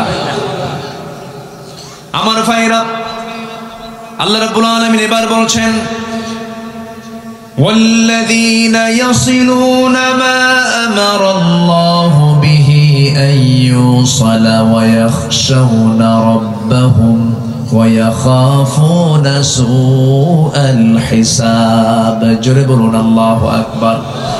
নাম্বার 4 হলো আল্লাহকে ভয় করবে যারা। নাম্বার 5 হলো বিচার দিবসকে ভয় করবে যারা। নাম্বার 6 হলো সন্তুষ্ট চিত্তে সবর করবে যারা আল্লাহর প্রতি। ধৈর্য আগে না নামাজ আগে? বলেন বলেন বলেন। ধৈর্য আগে। দেখবেন কিছু কিছু অধৈর্যশীল নামাজি আছে, ইমাম সাহেব নামাজ একটু লম্বা করলে পরে পিছন থেকে গলা খেকু মারে, আছে না নাই? আছে। লোকমা দেয়, হুজুর আমার ব্যবসা আছে, আমার কি কাজ নাই, তাড়াতাড়ি শেষ করেন।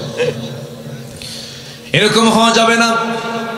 যার মসজিদে ঢুকলে পরে অস্থির চিত্ত তার কাজ করে, কেমন করে মসজিদ থেকে তাড়াতাড়ি বের হব, এটা ইমানদারের বৈশিষ্ট্য নয়। ইমানদার যখন পৃথিবীর সব কাজ ছেড়ে যখন মসজিদে ঢুকবে, তার কাছে মনে হবে আমার কাছে পৃথিবীর সবচেয়ে আরামের জায়গা, তৃপ্তির জায়গা হলো মসজিদ। মসজিদ সবচেয়ে প্রিয় জায়গা আমরা বানাবো। জোরে বলি ইনশাআল্লাহ, আরো জোরে বলি ইনশাআল্লাহ।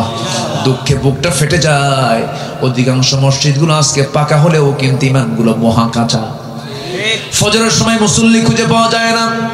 একটা গ্রামকে আদর্শ গ্রাম বলবেন কেমনে? 1 নম্বর তালিকায় বৈশিষ্ট্য বলবেন। 1 নম্বর বৈশিষ্ট্য একটা আদর্শ গ্রামে ফজরের সময় সবচেয়ে মুসল্লি বেশি হবে সেই গ্রামের, কি ঠিক কিনা? সেই গ্রামের মসজিদের মুসল্লি সবচেয়ে বেশি হবে কোন কোন কোন সময়? ফজরে। কারণ ফজরের সবাই কোথায় থাকে? বাড়ি থাকে। বাড়ি থেকে সে মসজিদে চলে আসবে। জোহরে কাম থাকে, অফিসে থাকে, বিভিন্ন জায়গায় যায়।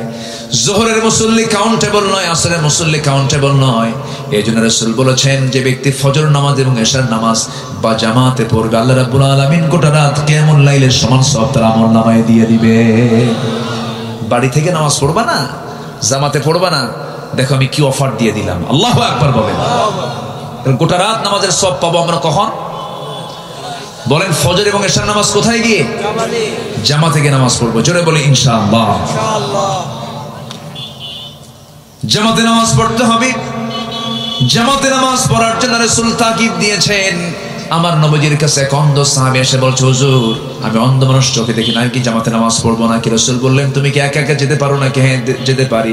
রাসূল বললেন, তবু তুমি জামাত ছাড়বে না, তবু জামাতে নামাজ পড়বা। জোরে কোন সুবহানাল্লাহ।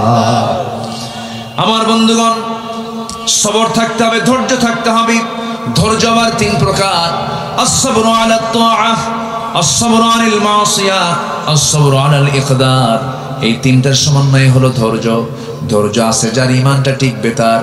কিছু কিছু লোক আছে এত ধৈর্যহীন, বউয়ের সঙ্গে গন্ডগোল হলে পরে তালাকের কথা মুখে আনে, আসে না নাই বলেন? কিছু হইলেই তালাক, কিছু হইলেই তালাক। সেদিন এক মহিলা আমারে ফোন দিয়ে বলে, হুজুর আমার স্বামী তো সকাল সন্ধ্যা তালাক দেয়, আমি কি আসি না নাই? কি কথা কি বুঝতেছেন? আমারে কয়, হুজুর আমার স্বামী সকালে তালাক দেয়, বিকেলও তালাক দেয়, আমি কি আসি না নাই? কন্ত এরকম কিছু বেকুব আছে না নাই বলেন তো? কিছু হইলেই তালাক মারে।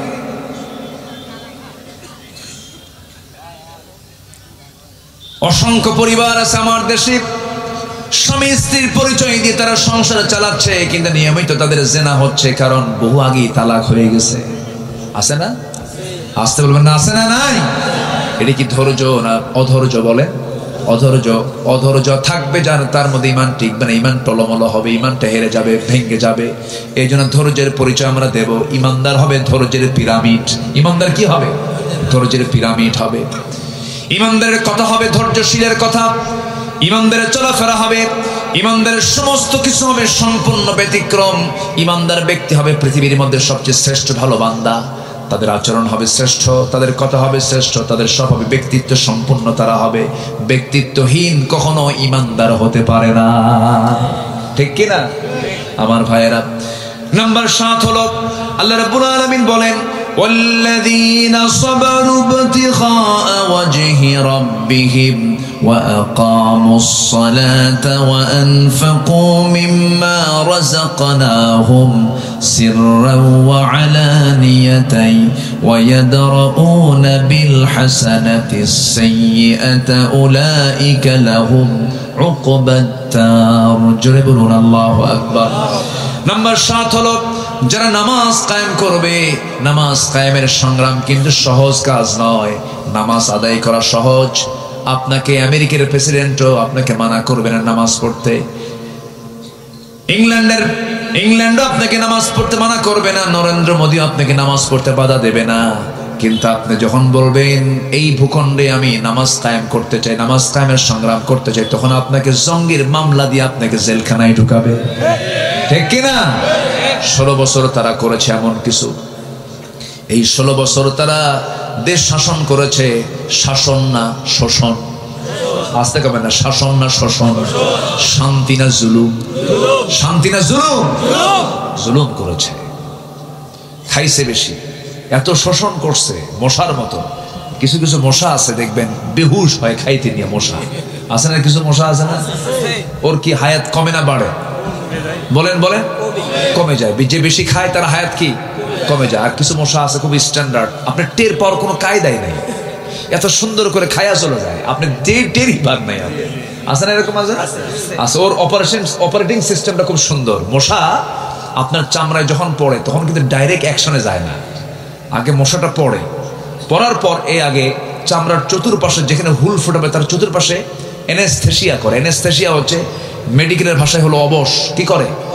অবশ করে, অ্যানেস্থেসিয়া করে চতুর্দিকে অবশ বানায়। এরপর আস্তে আস্তে করে সে তার হুলটা ফুটায় দেয়, যেন রক্ত শোষণে যেন সলিমুদ্দিন না টের পায়। টের পাইলেই তো থাপ্পড় খাইলে শেষ হয়ে যাবে। কথা বোঝেন নাকি? করে কি আস্তে করে হুলটা ফুটায় দেয়, আগে অবশ করে, হুল ফুটায় দিয়ে পরিমিত যদি খায় ভালো। আবার কিছু কিছু মশা আছে ছেঁচড়া, এমন খাওয়া খায় ওর গায়ের ওজনের ডাবল ওজন হয়ে যায়, আর উঠতেই পারে না। মানে ওই যে পাখা যে আছে, পাখার ধারণ ক্ষমতার বাইরে ওজন হয়ে গেছে, তখন আর পারে না, তখন ওখানে শীত হয়ে পড়ে। তো এই যে 16 বছর যারা ছিল, এরা বেশি খাওয়া রক্ত মশার মতো, ঠিক কিনা? খাইছে কম না খাইছে বেশি? খাইছে বেশি, মরছেও তাড়াতাড়ি। শেষ, একদম শেষ। কম করা করছে ওরা, আকাম কুকাম তো কম করে নাই। আল্লামা সাইদির মতো মানুষকেও তারা ছাড়ে নাই। জেলখানায় ছিলেন, আমরা তাও সান্ত্বনা নিয়েছিলাম যে উনি একদিন বের হবেন, এই বাগানে এসে কথা বলবেন। একটা আশা ছিল, একটা আশার সঞ্চার করেছিলাম আমরা। সব ফিরে আসলো, কিন্তু উনি আর ফিরলেন না। জেলখানা থেকে চিকিৎসার নাম করে একটা নাটক তৈরি করে দিল্লির প্রেসক্রিপশনে হসপিটালে ভর্তি করায়া তাকে পরিকল্পিতভাবে বিষ প্রয়োগ করে তাকে হত্যা করা হয়েছে। এই হত্যার বদলা আমাদের নিতে হবে। সে বদলা হলো এই জমিন আল্লাহর দিন কায়েম করা, ঠিক কি না? তার 1000 বছরের লালিত স্বপ্ন এটাই ছিল, তার সারা জীবনের লালিত স্বপ্ন এটাই ছিল। সম্মানিত ভাইয়েরা, এবং সাথে সাথে এটাও জানিয়ে দিতে চাই, তার হত্যার সঙ্গে যে টিম জড়িত আছে তাদের অবিলম্বে গ্রেফতার করে চূড়ান্ত শাস্তি নিশ্চিত করা হোক। রাজি আছেন কারা কারা? হাত উঁচু করে দেখা।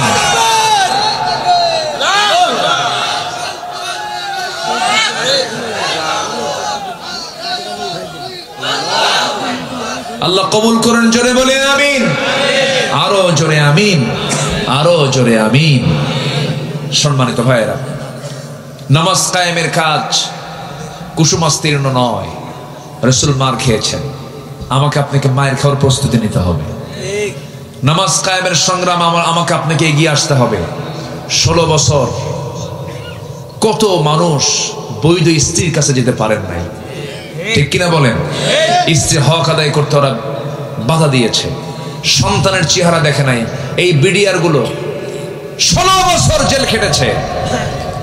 সন্তান স্ত্রীর গর্ভে রেখে জেলখানায় ঢুকেছে। 16 বছর পর 16টি একটা মেয়েকে সে কাছে পেয়েছে। এই যে জুলুমগুলো করা হয়েছে, এই জুলুমের ফলাফল হচ্ছে তাদের এই প্রায়শ্চিত্ত। আসতে বলবেন না, জোরে বলুন, ঠিক কিনা? এত দাপট, মাহফিল আসলেই ডানে বামে সব বসে যেত কিরামুন কাতিবিন, কথা বলতে দিত না, মাইক টেনে ছিটত। প্যারেড ময়দান 18 বছর বন্ধ রেখেছিল। সিলেট আলিয়া মাদ্রাসা কয়েক যুগ বন্ধ রেখেছিল। আমান ট্রাস্ট বন্ধ রেখেছিল। হাজার হাজার মাহফিল 144 জারি করেছিল। যারা কোরআনকে অচল করতে চেয়েছিল, আল্লাহ তাদেরকে অচল বানিয়ে দিয়েছেন। ইতিহাস থেকে শিক্ষা নাও। আল্লাহ তুমি তাদেরকে শিক্ষা নিয়ে তওবা করে ফিরে আসুক, আমরা দোয়া করি। আল্লাহ কবুল করুন, জোরে বলে আমিন, আরো জোরে আমিন। সম্মানিত ভাইয়েরা, 9টা বিষয় শেষ করতে পারেনি। এদিকে ভাবতেছে আপনাদের কষ্ট হচ্ছে কিনা জানি না। আচ্ছা, নাম্বার 8 হলো দান করতে হবে গোপনে এবং প্রকাশ্যে।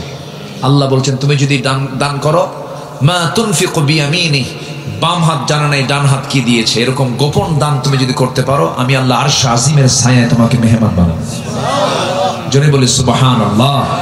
আমরা আল্লাহকে পেতে চাই না? আল্লাহকে চাই কিনা বলেন? আল্লাহ আমাকে চান, আমরা আল্লাহকেও চাই। আল্লাহ যেন এই দুই চাওয়া যেন আল্লাহ পাক এক করে দেন। জোরে বলি আমিন, আরো জোরে আমিন। নাম্বার 9 হলো ভালো কাজের দ্বারা মন্দ কাজকে প্রতিহত করা। কি? ভালো কাজের দ্বারা মন্দ কাজকে প্রতিহত করা। যদি আপনার জীবনে কোনো মন্দ কাজ হয়ে যায়, একটা ভালো কাজ করে বলবেন, আল্লাহ ওই মন্দ কাজটা করছিলাম, এই ভালো কাজ করে তুমি আমাকে উত্তম জাযা তুমি আল্লাহ দিয়ে দাও। আল্লাহু আকবার।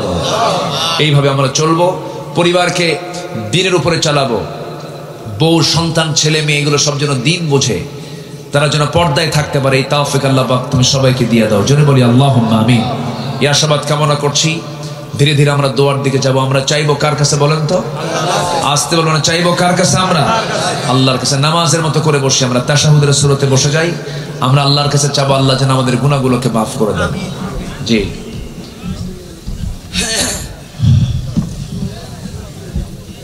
সবাই বলে সুবহানাকা আল্লাহুম্মা ওয়া বিহামদিকা আশহাদু আল্লা ইলাহা ইল্লা আনতা আস্তাগফিরুকা ওয়া আতুবু ইলাইকা। চিৎকার মেরে বলি, আল্লাহ আমার জীবনে সগীরা কবিরা, ছোট বড় সব গুনাহ তুমি আল্লাহ মাফ করে দাও। জোরে বলুন, ইয়া রাব্বাল আলামিন, ইয়া রাব্বাল আলামিন। জি, মাইকওয়ালা খুব সুন্দর, মাইকের সার্ভিস খুব সুন্দর, মাশাআল্লাহ, আলহামদুলিল্লাহ। গজল শুনবেন আপনারা? আগ্রহ আছে এখনো? তাহলে তো আগ্রহ থাকলে তো বলতে হয়। জি, দেখা যাক ইনশাআল্লাহ। ধৈর্য ধারণ করার শক্তি শুনবেন? আচ্ছা, আগ্রহ আছে আপনাদের এখনো? জি, দেখা যাক। ধৈর্য ধারণ করার শক্তি দাও গো মেহেরবান আমায়, দাও গো মেহেরবান। কি ধৈর্য ধরার দরকার আছে না? একটু বসেন বসেন। ধৈর্য ধারণ করার শক্তি দাও গো মেহেরবান আমায়, দাও গো মেহেরবান।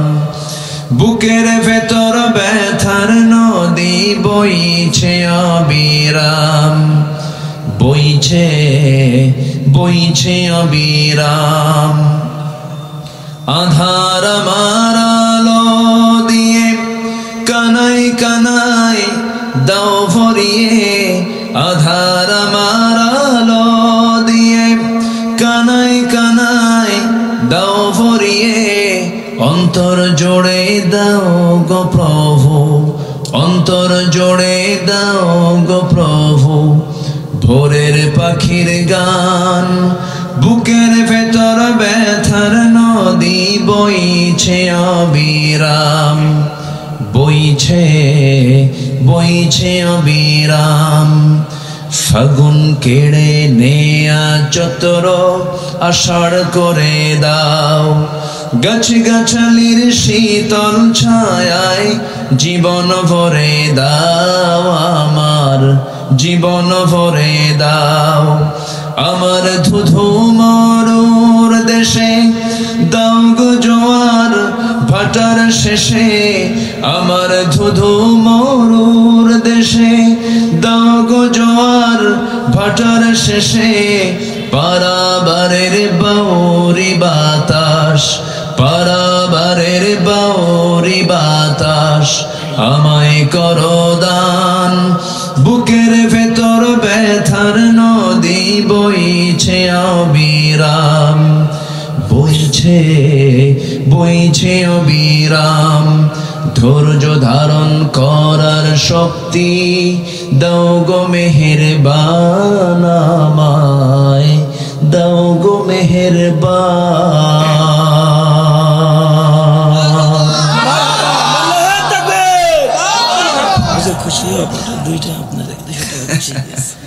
আচ্ছা, আসুন আমরা কার কাছে চাবো? আমরা বলেন তো? আল্লাহর কাছে আমরা চাবো আল্লাহ যেন আমাদের গুনাহগুলোকে মাফ করে দেন। আমি দোয়া চাই সবার কাছে, সবাইকে আমার জন্য দোয়া করবেন। যে আসুন আমরা আল্লাহর কাছে চাই। জি, আল্লাহুম্মা আমিন। ربنا ظلمنا أنفسنا وإن لم تغفر لنا وترحمنا لنكونن من الخاسرين. ربنا لا تزغ قلوبنا بعد إذ هديتنا وهب لنا من لدنك رحمة إنك أنت الوهاب. শীতের রাত, হাজার হাজার মুসলমান নরনারী নিয়ে তোমার কালামের দু তিনটা আয়াতকে সামনে রেখে উলুল আলবাব কারা, বিবেকবান বান্দা তোমার দৃষ্টিতে কারা, এই বিষয়ে কিছু কথা বলেছি। গুনার বোঝা মাথায় লইয়া দুটো হাত ভিক্ষুকের মতো পেতে আছে আল্লাহ। গুনার দিকে নজর না দিয়া বান্দা মনে করে তামাম জিন্দেগির গুনাহগুলোকে মাফ করে দাও। জনম দুঃখিনী মা, জনম দুঃখী বাপজান যারা চলে গেছেন, জিন্দেগির গুনাহগুলো মাফ করে দাও, কবরগুলোকে জান্নাতের টুকরা বানাইয়া দাও। অনেক আলোচনা শেষ করে বাড়ি ফিরে যাব রে, বাড়িতে ফিরে গিয়ে সব দেখবো কিন্তু মাকে পাবো না রে।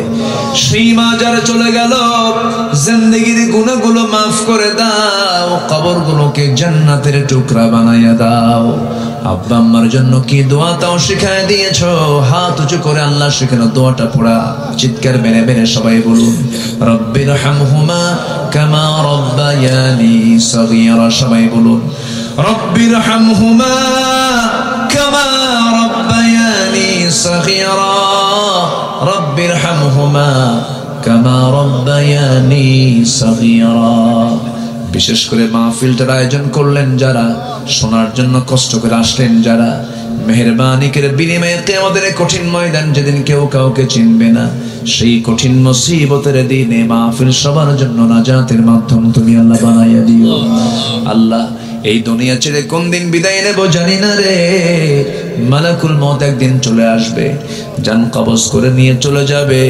আল্লাহ তোমার কাছে ফরিয়াদ করে ডান হাতে আমলনামা না আসা পর্যন্ত মরণ দিও না। কাশ্মীরকে বাঁচাও, ফিলিস্তিনকে বাঁচাও, মুসলমানদের বাইতুল মুকদ্দাস তুমি আল্লাহ মুসলমানদের হাতে তুলে দাও। আয় আল্লাহ তাআলা এই গ্রামকে তুমি আল্লাহ দয়া করে কবুল আর মঞ্জুর করে নাও, এই গ্রামের প্রতি তোমার খাস রহমত নাজিল করো। আয় আল্লাহ তাআলা মেহেরবানি করে পোড়াদার গ্রামের প্রত্যেকটা ঘর কিসমের দুর্গ বানায় দাও, ঘরে ঘরে আয়েশা খাদিজা সুমাইয়ার মতো মা পয়দা করে দাও, বেলাল খাব্বাব খুবাইব এরকম যুবক তুমি আল্লাহ এই গ্রামে পয়দা করে দাও।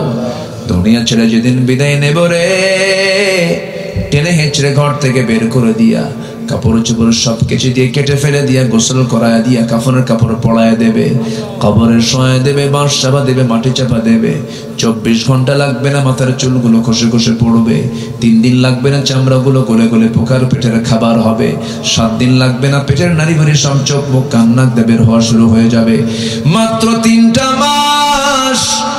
মাস কবর খনন করে যদি দেখা হয় কয়েকটা হাড় ছাড়া কিচ্ছু কিছুই খুঁজে পাওয়া যাবে না রে আল্লাহ। এই তো দুনিয়ার জীবন রে আল্লাহ, সে অন্তিম সময়ে যখন চলে আসবে জবানে জারি করে দিও লা ইলাহা ইল্লাল্লাহু মুহাম্মাদুর রাসূলুল্লাহ।